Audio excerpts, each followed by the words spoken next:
Hello friends, welcome to Ali veterinary wisdom. दोस्तों, aflatoxin के बारे में मुझे यकीन है कि बहुत लोग नहीं जानते होंगे कि ये क्या है और डेयरी फार्मिंग और ह्यूमन हेल्थ के लिए ये कितना ख़तरनाक होता है। जब भी हम कोई फ़ीड इस्तेमाल करते हैं तो ये सर्वे हुआ है कि वो कोई भी फ़ीड फंगस फ्री नहीं होता है। हर एक फ़ीड में फंगस लग जाती है और जो हमारी प्रैक्टिसेस होती हैं फ़ीड को रखने की या जो उसे ग्रो करने की प्रैक्टिसेस होती हैं, वो एनवायरनमेंट ऐसा क्रिएट हो जाता है कि बिना फंगस बिना मोल्ड के कोई फ़ीड नहीं रहता है। तो ये फंगस कुछ टॉक्सिन्स बनाती हैं, कुछ मेटाबोलाइट्स बनाती हैं जिन्हें अफ्लाटॉक्सिन्स कहा जाता है।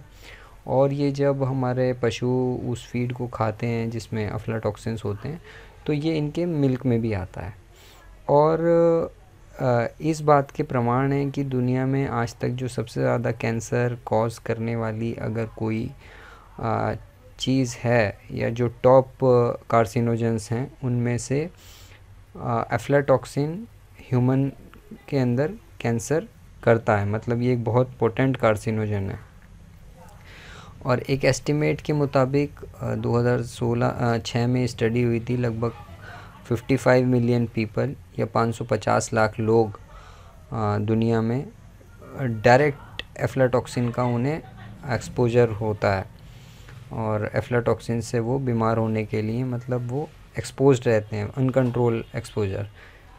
तो एफ्लाटॉक्सिन के बारे में पता होना चाहिए। एक पब्लिक हेल्थ प्रॉब्लम है क्योंकि आप लोग दूध प्रोड्यूस करते हैं, आप फार्मर हैं तो, और दूध तो सभी पी रहे हैं, हमारे बच्चे पी रहे हैं, हम लोग पीते हैं, बूढ़ों को दिया जाता है। तो अवेयरनेस क्रिएट करना सिर्फ इसका मकसद है ताकि आप लोग इस बात का ध्यान रखें और इस चीज़ को हम कम कर सकें। तो जब गाय हमारी एफ्लाटॉक्सिन से ग्रसित फीड को कंज्यूम करती है तो उसका 1% जो है वो उसके लीवर में मेटाबोलाइज होता है और वो मेटाबोलाइज होके एक्सक्रीट होता है, मतलब उसके खून में आता है और उससे उसके दूध में चला जाता है। तो लीवर में मेटाबोलाइज होने के बाद ये एफ्लाटॉक्सिन जो होता है ये M1 बन जाता है। फीड के अंदर ये B1 होता है। इस तरीके से इसमें स्ट्रक्चरल चेंज आते हैं लीवर के अंदर और लीवर इसमें एक हाइड्रोक्सिल ग्रुप जोड़ देता है और ये बन जाता है M1। तो यही एक पूरी जो प्रॉब्लम है उसका एक शॉर्ट में मैंने आपको बताया कि काऊ के अगर फीड में एफ्लाटॉक्सिन्स हैं, उसका फीड मोल्ड फंगस से कंटेमिनेटेड है तो उसके मिल्क में M1 एफ्लाटॉक्सिन मिलते हैं। कोई भी अभी रिसेंटली एक पार्लियामेंट्री कमेटी, स्टैंडिंग कमेटी थी, उसने ये प्रपोज़ल दिया है कि जो भी मिल्क अब परचेज़ किया जाए कोऑपरेटिव्स में वो M1 टॉक्सिन के लिए दूध को चेक करे कि उसमें M1 टॉक्सिन जितने FSSAI और मतलब मेडिकली नॉर्म्स हैं उससे कम होना चाहिए, जितना उन्होंने रिकमेंडेड किया उससे कम होना चाहिए, तभी वो दूध ह्यूमन में यूज़ होने के लिए जाए। तो हो सकता है कल को इस बात का लेजिस्लेशन आ जाए और M1 टॉक्सिन्स को चेक किया जाने लगे। अभी तक सिर्फ एक नेस्ले कंपनी ऐसी है जिसे मैं जानता हूँ कि वो M1 टॉक्सिन्स को देखकर ही अपना जो दूध है वो परचेज़ करती है। हालांकि वो प्रीमियम उसे प्राइसेस देती है, अपने फार्मर्स को एजुकेट करती है इसके बारे में। तो ये बेसिकली ह्यूमन हेल्थ से रिलेटेड प्रॉब्लम है। अब जो एफ्लाटॉक्सिन B1 है that is recognised as the most potent hepatic carcinogen in the world. तो सबसे ज़्यादा कैंसर मतलब लीवर में कैंसर करने वाला अगर कोई कार्सिनोजन है वो एफ्लाटॉक्सिन B1 है। और इसका जो इम्पॉर्टेंट कंसिडरेशन है वो है ह्यूमन हेपेटोसेलुलर कार्सिनोमा। जो HCC होता है वो एफ्लाटॉक्सिन मतलब HCC के लिए रिस्पॉन्सिबल होता है, ह्यूमन हेपेटोसेलुलर कार्सिनोमा, जो लीवर का कैंसर होता है। और लीवर का कैंसर जो है वो third most important cause of cancer है जितने भी कैंसर्स ह्यूमंस में होते हैं। तो ये जो टॉक्सिन्स होते हैं ये एक्सक्रीट होते हैं काऊ के मिल्क में, और इसका पब्लिक हेल्थ इम्पोर्टेंस होता है। पिछले साल एक मेटा एनालिसिस हुआ, मेटा एनालिसिस मतलब रिसर्च के ऊपर रिसर्च की गई। इसमें 122 आर्टिकल्स को देखा गया, उन्हें स्टडी किया गया, और ये आर्टिकल जनवरी 1988 से लेके और फरवरी 2020 तक का था। ये लगभग 32 साल में जो रिसर्च इसके ऊपर हुई उसका ये रिसर्च हुआ। उसमें ये पाया गया कि लगभग 19,000 सैंपल्स जो हैं वो चेक हुए हैं, और जो M1 टॉक्सिन्स की जो प्रिवलेंस है मिल्क के अंदर वो लगभग 79.1% है। इसका मतलब ये है कि जो भी हम दूध पी रहे हैं उसके अंदर 80% चांसेस ये रहते हैं, प्रोबेबिलिटी इस बात की रहती है कि हमारा जो दूध है वो M1 टॉक्सिन से ग्रसित है। आप अगर अपने दूध को उबाल के पीते हैं तो हीट का या इसे और किसी तरीके से करके पीते हैं, इसका कुछ बना लेते हैं, आप कोई मिठाई बनाते हैं, तो उससे इसके ऊपर कोई फ़र्क नहीं पड़ता है। ये टॉक्सिन जूं का तू रहता है और प्रॉब्लम क्रिएट करता है। Studies show that aflatoxin M1 in raw milk is transfer to the dairy product. जो भी आप डेयरी के प्रोडक्ट बनाते हैं, मान लीजिए आप उससे दही बनाएं, बर्फ़ी बनाएं, और कोई मिठाई बनाएं, तो वो जो टॉक्सिन्स होते हैं M1 टॉक्सिन जो दूध में आते हैं वो डायरेक्टली उनके अंदर पहुंच जाते हैं। जैसे चीज़ बनाते हैं आप, तो 40% of aflatoxin you found in the cheese and 60% up to the 60% those toxins would found in the whey protein. तो टॉक्सिन्स डेयरी के दूध से, मतलब दूध में तो होते ही हैं, लेकिन उससे ज़्यादा कंसनट्रेट वो हो जाते हैं बर्फ़ी में। मान लीजिए बर्फ़ी दूध तो आपका 1 लीटर है, अब 1 लीटर से आप लगभग 150 ग्राम मावा बना लेते हैं अगर, या 125 ग्राम अगर मावा बनाते हैं, तो वो जो 1 लीटर के टॉक्सिन्स थे वो आपके 125 ग्राम मावे के अंदर आ जाते हैं, तो वो कंसनट्रेट हो जाते हैं। तो रिसर्च ऑन रॉ मिल्क, और रॉ मिल्क के ऊपर भी रिसर्च की गई है कई जगहों पे। उसमें ये देखा गया है कि जो M1 टॉक्सिन होते हैं विंटर मिल्क में हायर होते हैं। इसकी एक रीज़न ये होता है कि विंटर में जो चारा होता है या दाना होता है वो बरसात के बाद या समर्स के बाद पैदा होता है, तो उस बरसात में या समर में फंगस ग्रो होने के, क्योंकि मॉइस्चर रहता है, टेम्परेचर रहता है, फंगस ग्रो होने के चांसेस ज़्यादा रहते हैं। तो उसके बाद माइकोटॉक्सिन की प्रॉब्लम उसमें काफ़ी आती है। तो study conducted to determine the prevalence of M1 toxin. India में भी ये स्टडी एक हुई है जिसमें M1 टॉक्सिन को डिटरमाइन किया गया है। UHT मिल्क मतलब अल्ट्रा हाई टेम्परेचर से जो ट्रीट किया जाता है, 150 डिग्री तक इसमें हम ट्रीट करते हैं दूध को, उस पर भी ये टॉक्सिन्स मतलब अनटच्ड रहते हैं। इनकी एक्टिविटी वैसी रहती है, जो इनका पोटेंशियल होता है सेल्स को डैमेज करने का, वो टेम्परेचर से डाउन नहीं होता है। रॉ मिल्क को भी किया गया और पास्चराइज मिल्क को भी किया गया है। कर्नाटक, तमिलनाडु में और हरियाणा में भी एक स्टडी हुई थी, उसमें देखा गया लगभग 61% सैंपल्स में जो M1 टॉक्सिन्स थे वो पॉजिटिव थे, और लगभग 17% सैंपल्स ऐसे थे जिसमें रेगुलेटरी लिमिट से ज़्यादा उन टॉक्सिन्स की प्रेजेंस थी। देखिए ऐसा है कि रेगुलेटरी लिमिट जो होती है वो तो एक बनाई गई है, लेकिन ऐसा नहीं है कि उससे कम अगर होंगे तो वो बॉडी के लिए ठीक है। बॉडी के लिए हार्मफुल वो भी होते हैं, और ये एक दिन में बीमारी कॉज नहीं करते हैं, ये सालों ले लेते हैं, मतलब धीरे धीरे जाके जमा होते रहते हैं बॉडी के अंदर, और फिर जब इम्यून सिस्टम डाउन होता है, एज होने लगती है इंसान की, तो उस टाइम अपना ये असर दिखाते हैं। और आजकल आप देख भी रहे होंगे कि कैंसर वगैरह और ये सब चीज़ें कितनी ज़्यादा बढ़ गई हैं। तो ये जो पिक्चर है ये नेचर में ये स्टडी पब्लिश हुई थी, उससे लिया गया है। तो एस्परजिलस फ्लेवस जो होता है ये डायरेक्ट कांटेक्ट में आता है ह्यूमन के, और एक्यूट एफ्लाटॉक्सिकोसिस होता है। ये इतनी बड़ी प्रॉब्लम नहीं है। एक्यूट का मतलब है आपने एफ्लाटॉक्सिन खा ली है, फंगस से ग्रसित फीड खाया आपने, तो आपको एक्यूट एफ्लाटॉक्सिकोसिस होगा, उसमें आपको पेट में दर्द होगा, मुंह से झाग आएंगे, उसमें या तो डेथ हो जाती है या फिर रिकवरी हो जाती है। तो कोई भी सड़ा गला खाना तो ऐसे खाता नहीं है कि ये वाली प्रॉब्लम ज़्यादा हो, तो इसमें इसकी बात तो एक्यूट वाली बात तो इतनी नहीं है। लेकिन जो लॉन्ग टर्म एक्सपोजर होता है, मतलब कम कम आपकी डाइट में जाता रहता है वो, तो उससे लीवर कैंसर के चांसेस बहुत हो जाते हैं। ग्रोथ फेलियर होता है चिल्ड्रन के अंदर, मतलब जो बच्चे होते हैं वो प्रॉपर ग्रो नहीं कर पाते हैं, उनका इम्यून सिस्टम डेवलप नहीं होता है, वैक्सीन फेलियर हो जाता है और वो हमेशा बीमार रहते हैं और पता भी नहीं चलता है कि ये बीमारी क्यों है। अगर आप चेकअप वेकअप कराते हैं बॉडी का तो वो उसके अंदर कुछ नज़र नहीं आता है, लेकिन अंदर से बॉडी धीरे धीरे डैमेज हो रही होती है। किसकी वजह से? जो क्रॉप्स होती हैं उनके अंदर फंगस हुआ, टॉक्सिन्स प्रोड्यूस हुए, वो एनिमल फीड के अंदर आता है, वो गाय के अंदर जाके जो B1 है वो M1 में कन्वर्ट हो जाता है, और ये जो एफ्लाटॉक्सिन M1 है ये फिर ये वाली प्रॉब्लम्स करते हैं। तो एटलीस्ट हमें पता होना चाहिए कि हम जो खा रहे हैं, या क्योंकि कुछ लोग क्या करेंगे कि दूध पिएंगे बहुत ज़्यादा, अपने बच्चों को दूध पे का वो शौकीन बनाएंगे। तो अगर दूध ही सोर्स बन जाएगा अगर ऐसी प्रॉब्लम का, हालांकि दूध कंप्लीट मिल्क होता है, लेकिन एग्रीकल्चर के इंटेंसिफिकेशन की वजह से ये प्रॉब्लम अब पहले से काफ़ी ज़्यादा हो गई है।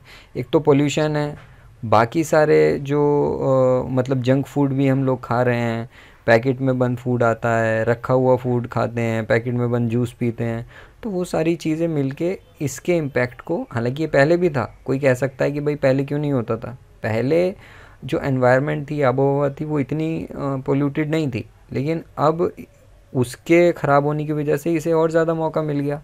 तो ये तो जो है वो है ही। तो एफ्लाटॉक्सिन ये एक तरीके का माइकोटॉक्सिन है, माइको का मतलब फंगस और टॉक्सिन का मतलब एक तरीके से जहर। तो ये एस्परजिलस फ्लेवस एक फंगस होती है, जैसे आप यहाँ पे देख रहे हैं इस ब्रेड में ये हरा हरा लग जाता है। इवन अगर आप इसे फ्रिज में रखेंगे कुछ दिनों तक तो तब भी ये फंगस इसमें डेवलप हो जाती है। तो ये मतलब हर जगह है ये फंगस। तो ये कौन सी फंगस होती है? एस्परजिलस फ्लेवस, और कभी कभी एस्परजिलस पैरासिटिकस भी होती है। ये ग्रेन्स को, जो भी अनाज होता है उसे, लेग्यूम्स जो दालें वगैरह होती हैं उसे कंटेमिनेट करती है।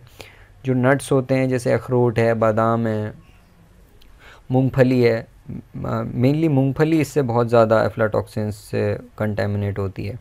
जो कभी कभी आप तोड़ते हैं मूंगफली और उसके अंदर से कुछ बहुत डस्टी जैसा निकलता है और मूंगफली बिल्कुल उसके अंदर वो हो जाती है, श्रिंक हो जाती है। तो वो जो मूंगफलियाँ होती हैं वो माइकोटॉक्सिन से ग्रसित होती हैं, उनके अंदर माइकोटॉक्सिन का कंटेमिनेशन होता है। भुट्टा जो होता है, मेज़, इसके अंदर बहुत टॉक्सिन्स, ये फंगस लगती है और माइकोटॉक्सिन्स बन जाते हैं ग्राउंडनट में, जैसे मैंने बताया। तो डेयरी प्रोड्यूसिंग एनिमल जब ये कंज्यूम करते हैं एफ्लाटॉक्सिन वाले फीड को, तो उनके अंदर ये मेटाबोलाइट बन जाता है उनके लीवर में जाके, जिसे M1 टॉक्सिन कहा जाता है, और वो फिर दूध के अंदर आता है। तो जिन लोगों को लगता है कि नहीं पैकेट वाला दूध ही ख़राब है, और वो अगर किसी से डायरेक्टली डेयरी से दूध लेके आ रहे हैं, तो वो लोग भी एक्सपोज्ड हैं इस चीज़ के लिए। ऐसा नहीं है कि उन्हें एक्सपोजर नहीं है, लेकिन जिनकी इम्यूनिटी डाउन है, जो पोल्यूटेड एरिया में रह रहे हैं, जो जंक फूड ज़्यादा खाते हैं, उनके ऊपर इसका असर बहुत ज़्यादा होगा या ज़्यादा होता है। तो वीडियो सिर्फ इस वजह से बनाया जा रहा है ताकि एक अवेयरनेस बताई जाए, क्योंकि कल को गवर्नमेंट का लेजिस्लेशन आ जाएगा तो आपको तो वैसे भी इन चीज़ों का ख्याल करना पड़ेगा। तो एनिमल फीड क्योंकि मक्का से बनता है, ग्रेन्स वगैरह, गेहूँ, चोकर, ये सब चीज़ें इस्तेमाल होती हैं, मूंगफली की खल इस्तेमाल करते हैं लोग, तो इस वजह से ये टॉक्सिन का एक्सपोजर एनिमल्स में काफ़ी ज़्यादा होता है। एक कंपनी है बायोमिन, वो ग्लोबली काफ़ी एक्टिव है टॉक्सिन, माइकोटॉक्सिन्स के ऊपर रिसर्च वगैरह, इनके प्रोडक्ट भी आते हैं टॉक्सिन बाइंडर्स वगैरह। तो ये हर साल सर्वे करते हैं। तो 2090 के सर्वे की ये रिपोर्ट है माइकोटॉक्सिन के, कि इसमें लगभग 18 साढ़े 18,000 सैंपल्स लिए गए, जिसमें लगभग 82,000 एनालिसिस हुए 79 कंट्रीज़ में। इन्होंने 6 रिलेवेंट माइकोटॉक्सिन ग्रुप्स को देखा। जैसे माइकोटॉक्सिन सिर्फ अफ्लाटॉक्सिन ही नहीं होते हैं, कई तरीके के होते हैं। तो इनमें से 6 मेन माइकोटॉक्सिन्स जो हैं वो हैं आपके अफ्लाटॉक्सिन्स, उसके बाद ज़िरालिनॉन, डॉन, और T2 टॉक्सिन्स, फ्यूमिनोजेंस और ओक्राटॉक्सिन्स। तो ये कई तरीके के टॉक्सिन्स बनते हैं। इसमें एफ्लाटॉक्सिन्स क्योंकि बहुत ज़्यादा मतलब कम मात्रा में ही घातक रहता है और लगभग हर एक कंटेमिनेटेड फीड में पाया जाता है, तो इस वजह से इसकी इम्पोर्टेंस थोड़ी सी ज़्यादा है।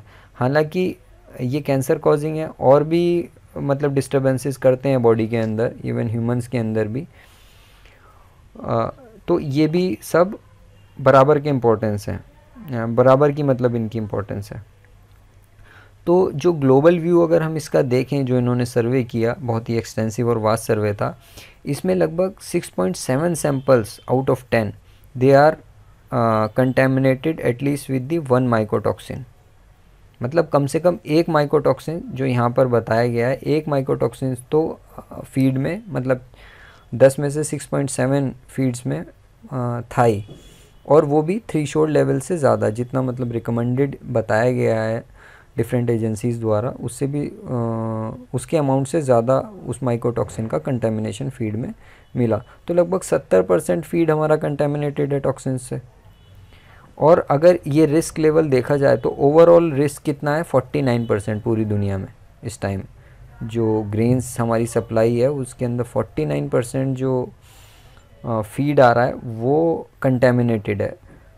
तो यूरोप के अंदर फ्यूमिनोजेंस और डॉन का ज़्यादा है, लेकिन एशिया जो है और मेनली इंडिया यहाँ पर दिखाया गया है, तो एशिया और इंडिया में ये प्रिवलेंस जो है वो काफ़ी ज़्यादा है, मतलब लगभग 78%। तो लगभग हमारे यहाँ ये 30% ज़्यादा हो गया बाकी जगहों से। इसका एक रीज़न ये है कि हमारी जो कंट्री है वो ट्रॉपिकल है, मतलब यहाँ पे गर्म और मॉइस्ट रहता है एनवायरनमेंट, जिसकी जो फंगस ग्रोथ में हेल्प करता है। तो लगभग 78% हमारे यहाँ इसका रिस्क लेवल है। तो हम जो लोग जो हैं वो एक्सट्रीम रिस्क पर हैं।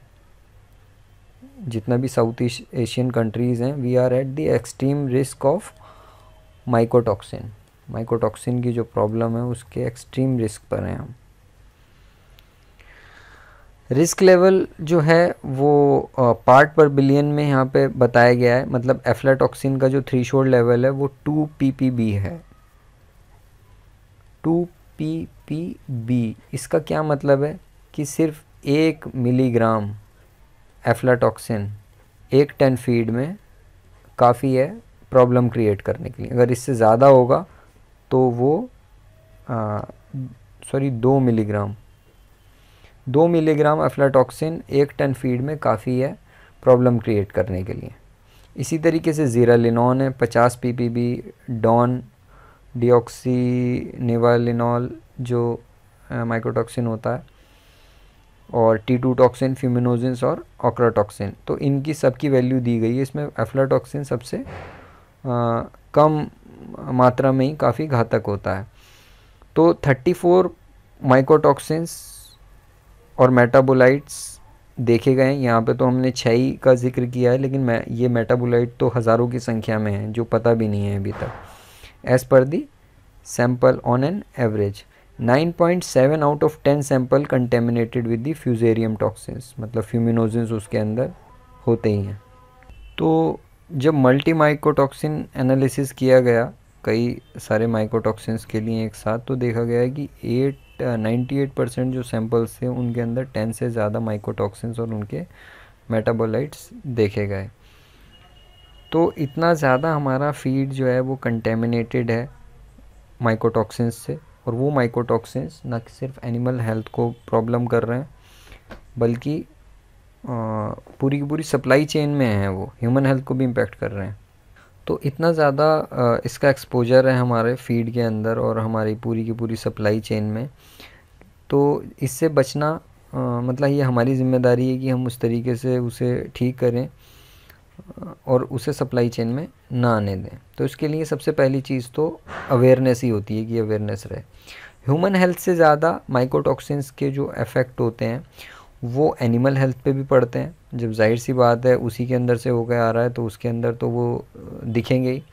जैसे ज़ीरालिनॉन है, ये हाइपर एस्ट्रोजेनिज्म करता है, मतलब एस्ट्रोजन, ये ज़ीरालिनॉन जो होता है ना, ये एस्ट्रोजन जो हार्मोन होता है उसे मिमिक करता है। तो इससे क्या होता है, अडर डेवलपमेंट पहले ही होने लगता है हीफर्स के अंदर।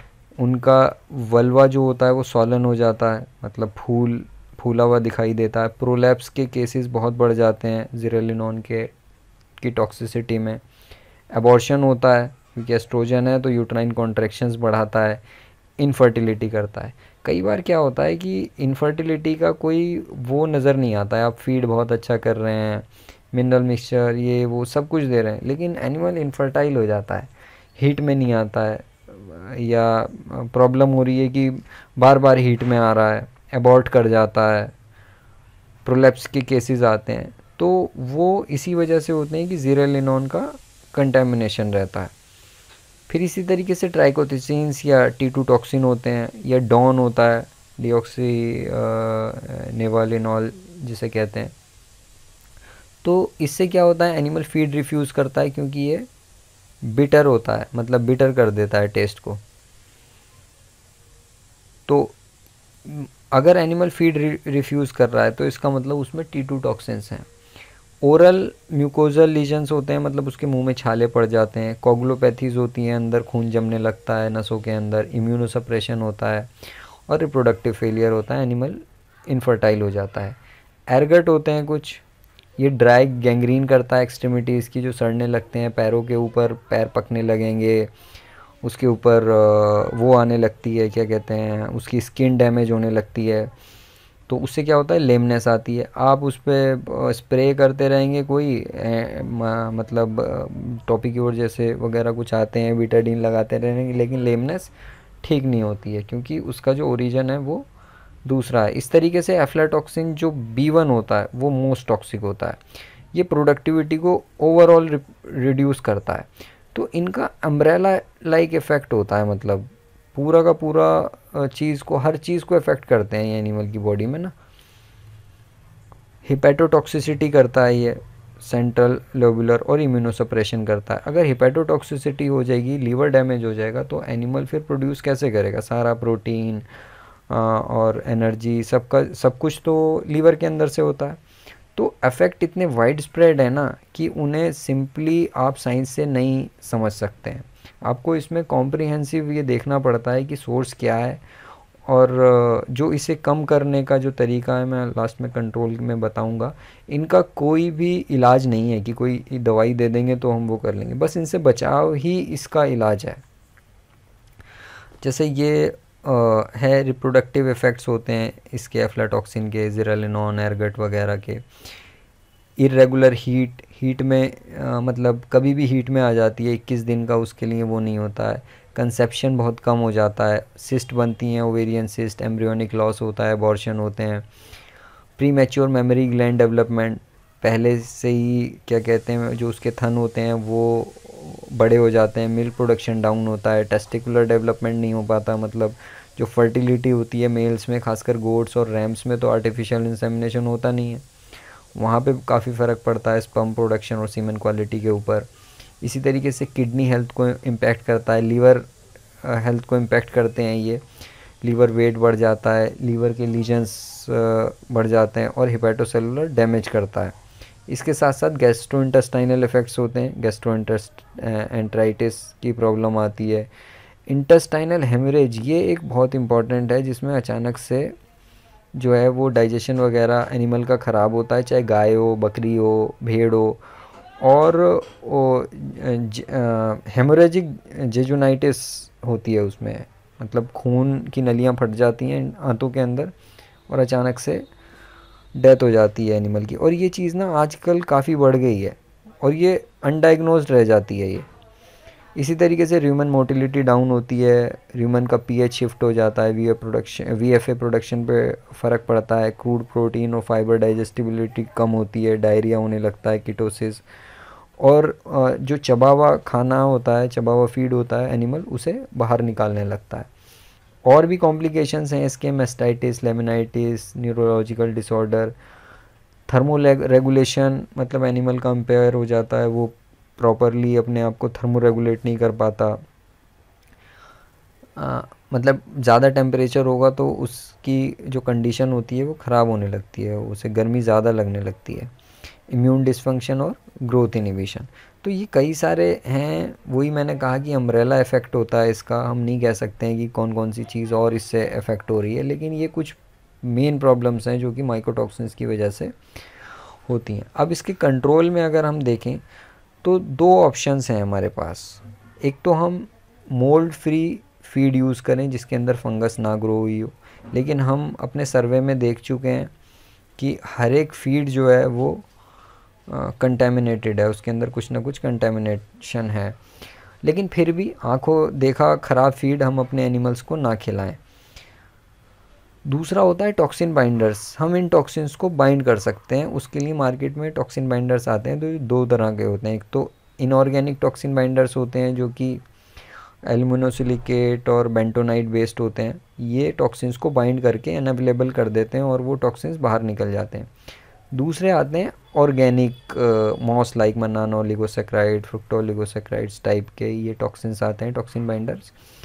इनका काफ़ी इम्पोर्टेंट है क्योंकि ये इम्यून सिस्टम के सप्रेशन को जो माइकोटॉक्सिन द्वारा होता है ना सिर्फ उसे रिवर्स करते हैं, बल्कि जो इनके अंदर बीटा ग्लूकान्स होते हैं या मन्नान्स होते हैं वो क्या करते हैं काऊ को, तो इनके अंदर ऑर्गेनिक टॉक्सिन बाइंडर्स के अंदर जो बीटा ग्लूकान्स मन्नान्स वगैरह होते हैं ये टॉक्सिन से डायरेक्टली जाके बाइंड कर जाते हैं, तो ये इम्यूनिटी को भी बढ़ाते हैं, इम्यून सेपरेशन को कम करते हैं। तो जो एनिमल है वो बैक्टीरियल पैथोजन से और अच्छे से लड़ पाता है, और न्यूट्रिएंट इनटेक को भी जो अपटेक है वो न्यूट्रिएंट ले रहा है जो आप फीड दे रहे हैं उसका अपटेक भी बढ़ जाता है, तो एनिमल की एफिशिएंसी बढ़ जाती है।